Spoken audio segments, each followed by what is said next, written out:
नमस्कार, मैं राहुल कुमार। आप देख रहे हैं लाइव बिहार न्यूज नेटवर्क। अभी हम लालगंज प्रखंड में हैं। लालगंज प्रखंड के सररिया पंचायत में है। यहाँ की मुखिया है उर्मिला राय जी और उनके पति हैं जो प्रतिनिधित्व करते हैं राकेश कुमार यादव उर्फ लखेंद्र प्रसाद यादव जी। उनसे हम बात करेंगे कि उनके पंचायत में क्या कुछ विकास का कार्य हुआ है इस 12 से 14 महीने के बीच में। लखेंद्र राय जी, सबसे पहले आपको लाइव बिहार न्यूज नेटवर्क में आपका बहुत बहुत स्वागत है।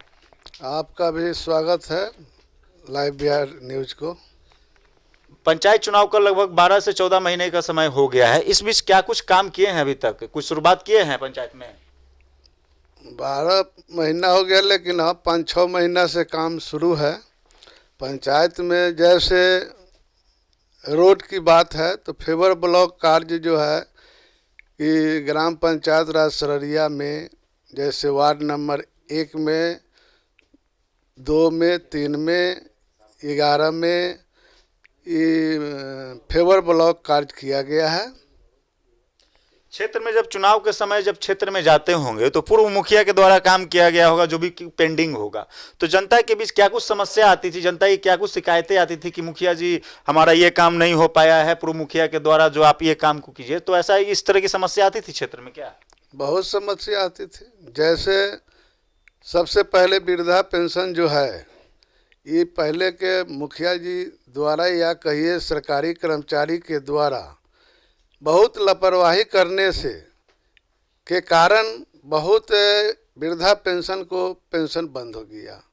किसी का आधार कार्ड से केवाईसी नहीं हुआ, इसके कारण बंद हुआ। जितने के बाद में हम केवाईसी करा करके और वृद्धा पेंशन धारकों को बहुत को सुधारे हैं, बहुत अभी सुधरने में लेट है। अब ये नेटवर्क की ज़माना है।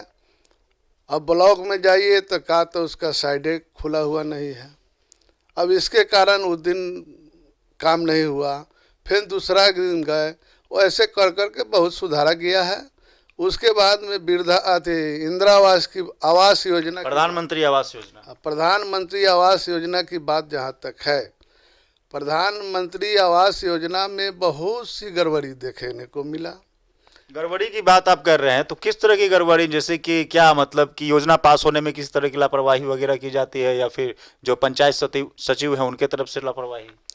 आवास योजना में पंचायत सचिव कहीं से नहीं है। इसमें आवास सहायक द्वारा या प्रखंड विकास पदाधिकारी द्वारा, यह हम लोग जीतने के बाद हुआ कि भाई जितने आवास में नाम है, जनता आप पे 200 प्लस वोट से जिताई। जनता आप पे विश्वास की कि आप जनता के बात पे, जनता के कदम पे मतलब खड़ा होइए, उतरिएगा। तो इस तरह की समस्या अगर अधिकारी लगा रहे हैं तो इसमें क्या लग रहा है? विकास के रास्ते में तो रोड़ा बन रही है सर। वही बात ना मैं बतला रहा हूँ कि आवास में जो पहले से सूची जो दिया हुआ था पूर्व मुखिया कहिए या आवास सहायक के द्वारा, उसमें पक्का का मकान हो या झोपड़ी हो, उसमें काटना नहीं है। सरकार का ही नीति कहिए, सिद्धांत कहिए, वो गलत है या पदाधिकारी को गलत है। मान लिया जाए कि इसमें स्वतंत्र सरकार की नीति गलत नहीं हो सकती, क्योंकि सरकार तो वहां से डायरेक्ट कह रही है। माननीय मुख्यमंत्री जी का डायरेक्ट कहना है कि हर गरीब को आवास मिलना चाहिए, क्योंकि वो डायरेक्ट प्रधानमंत्री के आवास योजना का टेंडर है तो ये डायरेक्ट खाते में जाता है लाभार्थियों को। लेकिन इस तरह की समस्या अगर आ रही है तो इसमें तो डायरेक्ट प्रखंड लेवल के जो पदाधिकारी है उनकी होनी चाहिए। वही न, पदाधिकारी कहीं नहीं खमियाजा भुगतने को मिल रहा है अभी तक। मेन बात है कि आवास योजना में सिर्फ पारित करना है तो मुखिया जी के खोज है, और मुखिया जी कह दे कि हाँ ये इंदिरा आवास योजना नहीं बनाया है, इसको दूसर का किस्त नहीं दिया जाए, तीसर का नहीं दिया जाए, तो डायरेक्ट आवास सहायक द्वारा कहा जाता है कि जिला से ऑर्डर है। अब जिला से है कि एक तो प्रधानमंत्री के यहाँ से ऑर्डर है कि बनो न बनो सबको दे दो, तीनों किस्त दे दो। यह तो आवास का घोटाला हो रहा है ना। जनता को तो आमतौर पर काम चाहिए। काम किससे खोजेगा भाई? जनप्रतिनिधि से। जनप्रतिनिधि कौन हुए? तो एक पंचायत के मुखिया होते हैं, मुखिया जी, ठीक। तो इसमें अगर सरकारी पदाधिकारी अगर लापरवाही दिखाते हैं तो जनता तो ये नहीं जानती कि सरकारी पदाधिकारी के पक्ष में मतलब कि उनके तरफ से गलती है, तो डायरेक्ट आपको कहेगी कि नहीं मुखिया जी हमारा काम नहीं करवा रहे हैं। तो आमतौर पर ब्लेम तो आप होते हैं। तो इसके लिए आप क्या कदम उठाने वाले हैं? इसके लिए मैं वरीय पदाधिकारी लोगन चिट्ठी भेजने का काम किया। उस चिट्ठी भेजने से कोई फर्क नहीं पड़ता है। मतलब ये चिट्ठी जो है आप बोल रहे हैं, तो चिट्ठी कहाँ डालते हैं कि किसी तरह का कोई फर्क नहीं पड़ता है? अब जैसे कि जिला पदाधिकारी को दिए, प्रखंड विकास पदाधिकारी को दिए, जांच नहीं हो और आवास सहायक ऐसे ही पास कर दिया जाता है, नाजायज भी पास होता है। आवास योजना का काम है कि हाँ कम से कम गरीब का घर बने और गरीब उस घर में रहे। अब वो पैसा लेकर के वो किसी को महाजने को दे दे, खा जाए, घर फिर फूस रह जाए, तो ये भी तो मुखिया जी की बदनामी होगी। तो मैं तो चाहूँगा कि घर किसी तरह बने, न बनता है तो कम से कम एक किस्त देने के बाद में दूसरा का नहीं बना रहा है तो हम रिकवरी करने का भी पावर तो मुखिया जी को मिलना चाहिए। कि खाली मुखिया जी अनुशंसा कर दिए या बाद बाकी उसका महाजन मालिक हो जाए। आवास सहायक इस माने प्रत्येक प्रखंड में हमको देखने को मिल रहा है। आमतौर पे आपका कहना है कि लालगंज प्रखंड में अफसरशाही चरम सीमा पर है? एकदम चरम सीमा पर है, ये कहने की कौन बात है। और हम लोग कंप्लेन करे से कहाँ, जिला पदाधिकारी कन करेंगे वहीं चिट्ठी रह जाएगा, उसका कोई रिटर्निंग नहीं आता।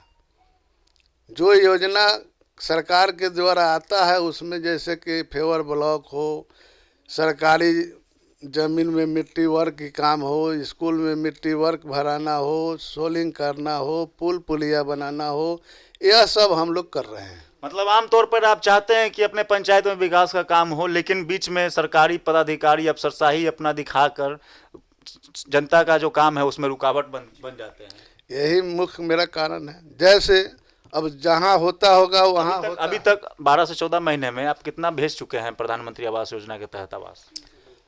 300 प्लस से आवास मिल चुका है और 700 कुछ लक्ष्य था जो सूची था, जिसमें 400 कुछ अभी बचा हुआ है। 300 कुछ का पेमेंट हो चुका है।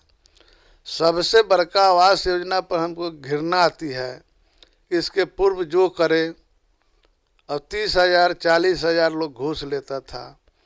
मैं जब मुखिया बना, इसे 2001 पूर्व आपसे पूर्व जो मुखिया हैं उस तरह की करते थे? हाँ, पूर्व मुखिया करते थे या पहले पदाधिकारी करते थे ये मैं नहीं कहूँगा, लेकिन जैसे 2001 में हम मुखिया अपने स्वयं थे, तो 2001 से 6 तक मैं ये सिर्फ आप ही की पंचायत की बात नहीं है, आप ही के प्रखंड का बात नहीं है, पूरे बिहार में इस तरह की समस्या निकल के आती थी पूरे। हाँ, लेकिन 2001 में जो पावर हम लोग के मिला हुआ था कि आवास में सूची बनाना हम लोग का था। उसके बाद में फिर चेक पर हम लोग डीडीसी की बैठक में बोले कि मुखिया जी योजना का चेक काट सकते हैं। और जब सब मुखिया जी कर करके अनुशंसा करेंगे कि हाँ ये लाभों के गरीब है तो चेक क्यों नहीं काटेंगे। तो अभी चुनाव आयोग है, वो जिला पदाधिकारी थे, वो घड़ी अलाउ कर दिए थे कि मुखिया जी उसका भी चेक काट सकते हैं। तो खैर ये तो प्रधानमंत्री आवास योजना की बातें थी। अगर हम 7 निश्चय योजना की बात करें तो उसमें आपका पंचायत कहाँ है? नल जल की स्थिति कैसी है आपके पंचायत में?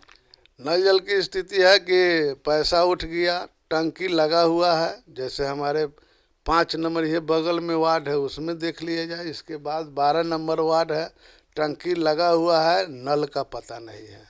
उसमें जो है कि टंकी बन गया, कहीं झमेला है कि मेरे ज़मीन में है, ये हम चलने नहीं देंगे, इसके चलते अवरुद्ध है। उसके बाद में 13 में 11 मेरा पंचायत में नल जल सुचारू रूप से चल रहा है, चालू है, हर घर में पहुंच रहा है। हाँ, हर घर में पहुंच रहा है। जहाँ त्रुटि है वहाँ रिपेयरिंग का भी कार्य चल रहा है, लेकिन पानी चल रहा है। मतलब आमतौर पर आपके पंचायत में नल जल की स्थिति सही है? जी जी सही है। वह 2 वार्ड छोड़ के 2 वार्ड के लिए कितने बार लिखा पढ़ी हो गया। उसके बाद में अंचलाधिकारी को सरकारी ज़मीन से नाप करके और उसके बाद नल जल सरकारी ज़मीन में है कि दूसरे के ज़मीन में है, इसके लिए अभी तक 3 महीना हो गया। 3 महीना से एक सरकारी ज़मीन नहीं आ रहा है। कैसे विकास का काम होगा? सरकारी पदाधिकारी सहयोग करेगा तब तो। मतलब सरकारी काम के लिए भी सरकारी अमीन को बोला जाता है, लेकिन इस तरह किसी तरह की कोई सुनवाई नहीं होती। कोई सुनवाई नहीं है, यही मेन मकसद है। और कम से कम हम अपने आपके माध्यम से कहना चाहते हैं कि आवास सहायक पूरे बिहार में अपने आप को पावरफुल समझता है। मुखिया जी के कहीं मिस्टेक से दस्तखत भी करा लिया तो समझता है उसके बाद मेरा आवास सहायक मेरा मतलब आवास। आपका साफ तौर पर कहना है कि आवास सहायक जो है वो अपने आप को एक प्रखंड का डीएम मानते हैं। डीएम की सीएम पीएम कुछ कहिए वो मानता है सब। पूरे बिहार में हम देख रहे हैं, ये अपने यहाँ नहीं देख रहे हैं। कितना को बदलिएगा? नहीं तो मतलब हम बिहार की बात नहीं कर रहे, भी हम आपके प्रखंड और आपके पंचायत की बातें कर रहे हैं। अब प्रखंड में भी हम देखने को मिल रहा है। एक तो कि हम मुखिया जी लोग से भी निवेदन करते हैं कि एक आवास को फ्री कर दे, एक पैसा नहीं ले, और एक पैसा भी आवास सहायक को नहीं वसूलने दे।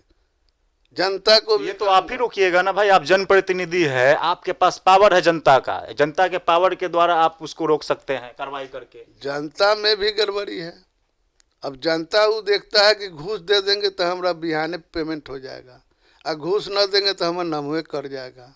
ये सब भरम दे करके जनता से घूस ले लिया जाता है। और जनता को तो जानकारी भी नहीं रहता है। मुझे जानकारी भी नहीं है। मैं तो आवास में घूस बंद करने के लिए मोबाइल पर जैसे सरकार तो इसके लिए मुहिम लगातार निकाल रही है, तो आपको भी चाहिए अपने पंचायत में मुहिम निकालने के लिए। मुहिम निकाले ना कि हम व्हाट्सएप पर एकदम पंचायत में छिट दिए ग्रुप में, 1 रुपया आवास सहायक में घुस नहीं देना है। अच्छा, तो ये सुनने क्या में कहना चाहते हैं अपने पंचायत की जनता को, क्या कहना चाहते हैं संदेश? मैं कहता हूँ कि आवास में किसी को घूस देने की जरूरत नहीं है, और जिसका छत वाले को सूची में नाम है उसको प्रखंड विकास पदाधिकारी या जिला पदाधिकारी स्वयं घूम करके सूची ले करके, 1 दिन में नहीं हो 10 दिन में हो, घूम करके घर देखे उसको काट दे। हमारे बिहार में आमतौर पर सबसे बड़ा मुद्दा स्वास्थ्य और शिक्षा की है। इस संदर्भ में आपका पंचायत कहाँ है, मतलब स्थिति कैसी है अगर शिक्षा स्वास्थ्य दोनों की बात करें तो? शिक्षा तो मिला जुला के ठीक चल रहा है। स्वास्थ्य की बात है तो मेरे पंचायत में एक खंजाहा चक में उप स्वास्थ्य केंद्र है। वहाँ डॉक्टर जो है प्रतिनियुक्ति पर रहते हैं, अभी तो है तो नहीं है। मतलब डॉक्टर की उपस्थिति सिर्फ नहीं है, मतलब कागजों में है या फिर असलियत में भी है? कागज में है, भवन भी है, लेकिन डॉक्टर नहीं है। इसके लिए चिकित्सा पदाधिकारी को दूरभाष से लिखित में मैंने कई बार दिया। जिला पदाधिकारी महोदय आए, उनको कहने के बाद जब वो टाइट किए तब यहाँ 2 महीना डॉक्टर बैठा, फिर 2 महीना के बाद फिर जैसो के तैसे है। बस स्थिति उसी तरह से है, निंदनीय है, एकदम निंदनीय है। शिक्षा में क्या स्थिति है? शिक्षा में स्कूल टाइमली खुल रहा है, विद्यालय शिक्षक वगैरह आते हैं? हाँ शिक्षक आते हैं, उसमें कोई दिक्कत नहीं है। आंगनबाड़ी के देखिएगा तो वही है, खिलाना है हलवा पूरी, खिलाएगा खिचड़ी। अच्छा, इस जो 4 साल का समय आपके पास अभी और बचा हुआ है, इस बीच ऐसा क्या करेंगे कि आपका सिस्टम आपके पंचायत में सुधर जाए? हमको कहना है कि पंचायत को सिस्टम सुधारने के लिए सरकार को भी और जिला पदाधिकारी को पावर देना होगा, मुखिया जी को। और वार्ड जो है, वार्ड सदस्य को क्या पावर है उसको भी गुलमुला करके पदाधिकारी लोग रखते हैं। उसको भी वार्ड सदस्य को सही बतला दे कि हाँ ये आपका पावर है। ट्रेनिंग हुआ पहले के जैसे वार्ड सदस्य को 15 लाख रुपया आया, अब जैसे तैसे उनका पैसा ठग लिया गया, कहीं नल नहीं है तो कहीं पानी नहीं आ रहा है, पैसा खत्म हो गया। वो तो जांच होगा तो हमारा बुझाता है कि 100% में 99% तो वार्ड सदस्य पूर्व जो है वो जेल रहेगा। चलिए, बहुत बहुत धन्यवाद। ये थे उर्मिला राय जी के पति, जो कि सरड़िया पंचायत के मुखिया प्रतिनिधित्व हुए। इनका साफ तौर पर कहना है कि हमारे पंचायत, अगर लालगंज पूरे प्रखंड की बात करते हैं तो यहाँ न शिक्षा की व्यवस्था सही है, न स्वास्थ्य की व्यवस्था सही है, और अगर शासन प्रशासन की बात करें तो यहाँ सुशासन बाबू की सरकार है, लेकिन यहाँ के जो लालगंज प्रखंड में जो पदाधिकारी होते हैं, खास करके आवास सहायक जो होते हैं, इनकी धांधली बड़े पैमाने पर होती है, जिससे कि भ्रष्टाचार लालगंज में चरम सीमा पर है। अगर विकास की योजना की बात करें तो आमतौर पर यहाँ अफसरशाही बहुत ज़्यादा है। इनका साफ तौर पर कहना है कि हम डीएम और माननीय मुख्यमंत्री से अनुरोध करते हैं कि इस चीज़ को रोका जाए, चाहे कि जनता हमारा विकास की ओर बढ़े। सहयोगी नीरज के साथ मैं Rahul Kumar, live Bihar news network.